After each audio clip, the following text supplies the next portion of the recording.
प्रधानमंत्री मोदी आज 13वें ब्रिक्स शिखर सम्मेलन की अध्यक्षता करेंगे। ब्राजील, रूस, चीन और दक्षिण अफ्रीका के राष्ट्रपति वर्चुअली जुड़ेंगे। अफगानिस्तान के मुद्दे पर चर्चा की उम्मीद। इस बार शिखर सम्मेलन का विषय इंट्रा ब्रिक्स निरंतरता, एकजुटता और सहमति के लिए सहयोग है। भारत सीमा पार से आतंकवाद का भी मुद्दा उठा सकता है।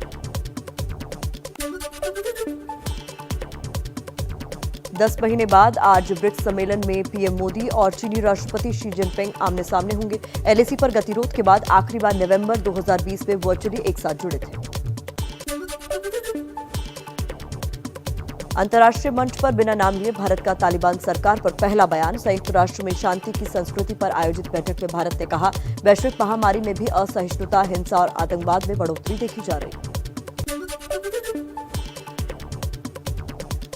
दिल्ली में भारत के राष्ट्रीय सुरक्षा सलाहकार अजीत डोभाल की रूस के एनएसए के साथ बैठक में अफगानिस्तान संकट पर चर्चा हुई।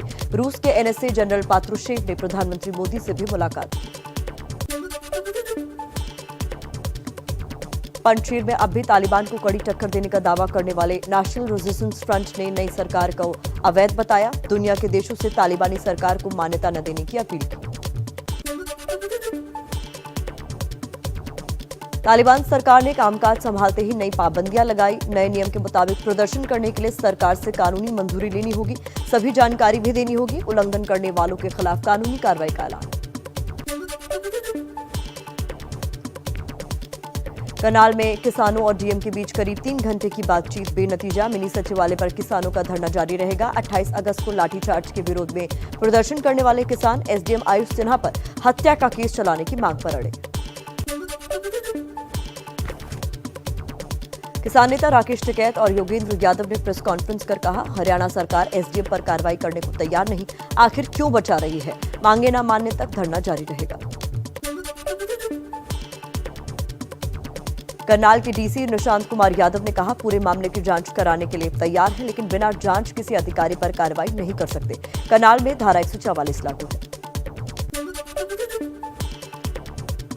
किसानों के प्रदर्शन पर हरियाणा के पूर्व सीएम भूपेंद्र सिंह हुड्डा का बयान। कहा, टकराव की स्थिति से सरकार और किसानों को बचना चाहिए, जल्द हल निकाला जाना चाहिए।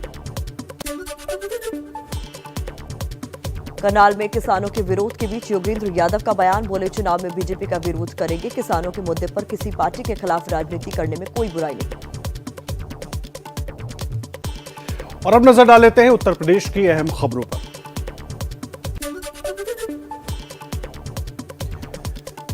एआईएमआईएम प्रमुख असदुद्दीन ओवैसी की 3 दिवसीय यूपी दौरे का आज आखिरी दिन है।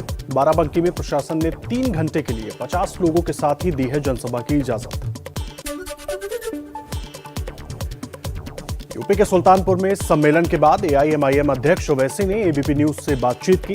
कहा, सभी पार्टियों ने मुसलमानों का वोट लेने का काम किया है, लेकिन किसी ने उनका विकास नहीं किया। हमारा मकसद मुस्लिम समाज का विकास करना है। बीजेपी ने 5 राज्यों के चुनाव प्रभारियों की लिस्ट जारी की। केंद्रीय मंत्री धर्मेंद्र प्रधान बनाए गए यूपी बीजेपी के प्रभारी अर्जुन राम मेघवाल, अनुराग ठाकुर, सरोज पांडे को सह प्रभारी की जिम्मेदारी। यूपी में बीजेपी चुनाव का सह प्रभारी बनाए जाने पर अर्जुन राम मेघवाल ने पीएम मोदी का जताया आभार। बोले, पीएम की अगुवाई में 2022 में फिर कमल खिलेगा।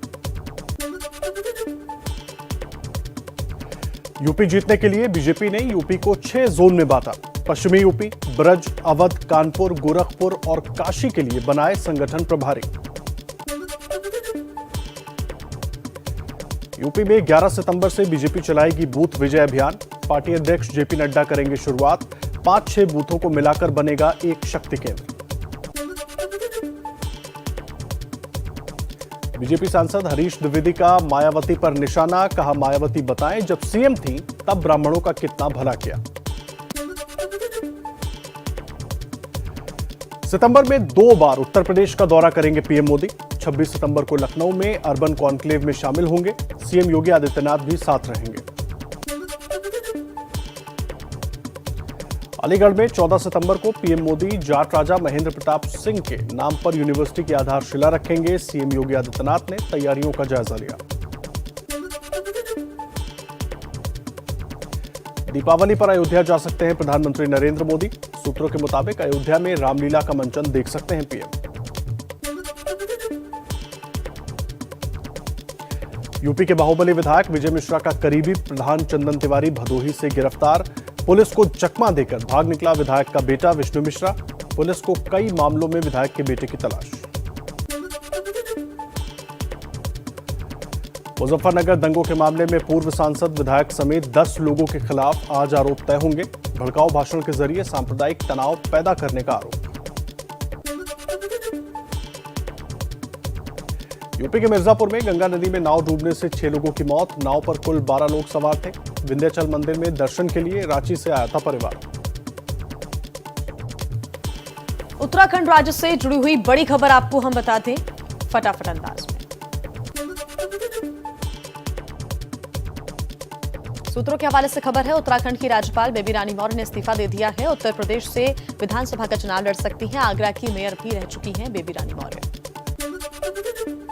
बीजेपी ने गजेंद्र सिंह शेखावत को पंजाब का चुनाव प्रभारी बनाया। उत्तराखंड के लिए प्रहलाद जोशी, गोवा के लिए देवेंद्र फडणवीस और मणिपुर के लिए भूपेंद्र यादव को चुनाव प्रभारी बनाया गया है। उत्तराखंड के विधायक प्रीतम सिंह पंवार बीजेपी में शामिल किए गए हैं। 2017 में धनौल्टी से निर्दलीय विधायक चुने गए। उससे पहले 2002 और 2012 में यमुनोत्री से उत्तराखंड क्रांति दल से विधायक रहे थे। पश्चिम बंगाल के भवानीपुर उपचुनाव में ममता बनर्जी के खिलाफ बीजेपी आज उम्मीदवार घोषित कर सकती है। सूत्रों के मुताबिक दिनेश त्रिवेदी समेत कुल 6 नाम केंद्र को भेज दिए गए हैं। त्रिवेदी हाल ही में दीदी का साथ छोड़कर बीजेपी में शामिल हुए हैं। सीएम ममता बनर्जी के खिलाफ सीपीएम ने श्री जी विश्वास को मैदान में उतारा है। ममता बनर्जी शुक्रवार को नामांकन दाखिल कर सकती हैं। केंद्रीय गृह मंत्रालय ने ममता सरकार को लिखी चिट्ठी, कहा 61 बीजेपी नेताओं को उचित सुरक्षा दे राज्य सरकार। बीजेपी सांसद अर्जुन सिंह और मिथुन चक्रवर्ती का नाम भी है शामिल। बंगाल के उत्तर 24 परगना में बीजेपी सांसद अर्जुन सिंह के घर पर बम से हमला, किसी के घायल होने की खबर नहीं। अर्जुन सिंह ने कहा, मेरी हत्या की जा सकती है। राज्यपाल जगदीप धनखड़ ने हमले की निंदा की। देश में एक दिन में कोरोना के करीब 39,000 नए केस आए सामने। 369 लोगों की मौत। वैक्सीनेशन का आंकड़ा 70 करोड़ 75 लाख के पार। सुप्रीम कोर्ट का घर घर कोरोना टीकाकरण की अर्जी पर सुनवाई से इनकार। कहा, सुप्रीम कोर्ट वैक्सीनेशन अभियान की निगरानी कर रहा है। देश में सही चल रहा है टीकाकरण। कोरोना के खतरे के दिल्ली में सार्वजनिक जगहों पर गणेश चतुर्थी के आयोजन पर रोक। टेंट और पंडालों में प्रतिमा स्थापित नहीं होगी। डीडीएमए ने गाइडलाइन जारी की। देश की कैबिनेट कमेटी ऑन सिक्योरिटी ने स्पेन की C295 MW ट्रांसपोर्ट एयरक्राफ्ट खरीदने के प्रस्ताव को मंजूरी दी। इंडियन एयरफोर्स के लिए कुल 56 विमान खरीदे जाएंगे। 16 रेडी टू फ्लाई मोड में स्पेन से आएगा, जबकि 40 विमान भारत में ही बनेंगे। कपड़ा उद्योग के लिए केंद्र सरकार ने किया राहत पैकेज का ऐलान। कैबिनेट ने PLI स्कीम को दी मंजूरी। 5 साल में 10,000 करोड़ से ज्यादा की मदद।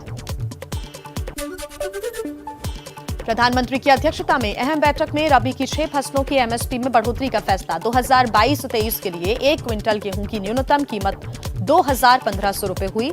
चना 5,230 रुपए तो मसूर 5,500 रुपए प्रति क्विंटल हो गया है। रक्षा मंत्री राजनाथ सिंह और परिवहन मंत्री नितिन गडकरी आज राजस्थान के बाड़मेर में इमरजेंसी लैंडिंग फील्ड का उद्घाटन करेंगे। पाकिस्तान बॉर्डर के पास बनी है हवाई पट्टी। बाड़मेर दौरे के दौरान रक्षा मंत्री राजनाथ सिंह MRSAM मिसाइल को वायुसेना के जंगी बेड़े में शामिल करेंगे। आसमान में दुश्मन के ड्रोन, हेलीकॉप्टर और फाइटर जेट्स को मार गिराने में सक्षम है मिसाइल। राजस्थान बीजेपी में फटा लेटर बम। पार्टी के सीनियर विधायक और पूर्व स्पीकर कैलाश मेघवाल ने आलाकमान को चिट्ठी लिखी है। गुलाब चंद कटारिया के खिलाफ विधायक दल की बैठक में निंदा प्रस्ताव लाने की मांग की। आज बिहार की राजधानी पटना जाएंगे RSS प्रमुख मोहन भागवत। संघ कार्यकर्ताओं के साथ बैठक करेंगे। जेडीयू के राष्ट्रीय अध्यक्ष ललन सिंह ने आज पटना में पार्टी की अहम बैठक बुलाई है। संगठन में हो सकता है फेरबदल। अब झारखंड से भी उठी जातीय जनगणना की मांग। बिहार के सीएम नीतीश कुमार के बाद झारखंड के सीएम हेमंत सोरेन ने पीएम मोदी से मिलने का समय मांगा है।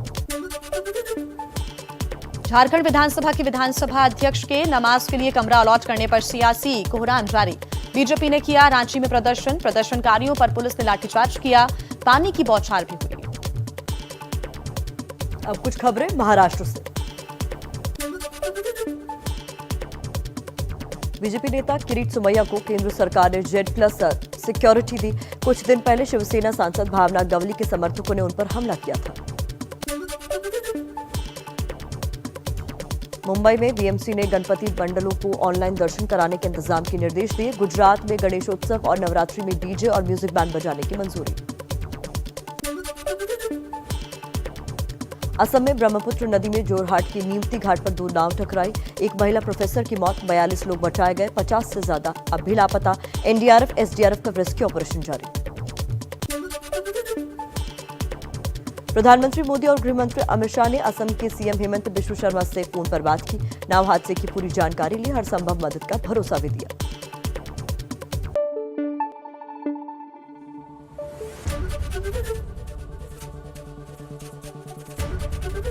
एबीपी न्यूज आपको रखे आगे।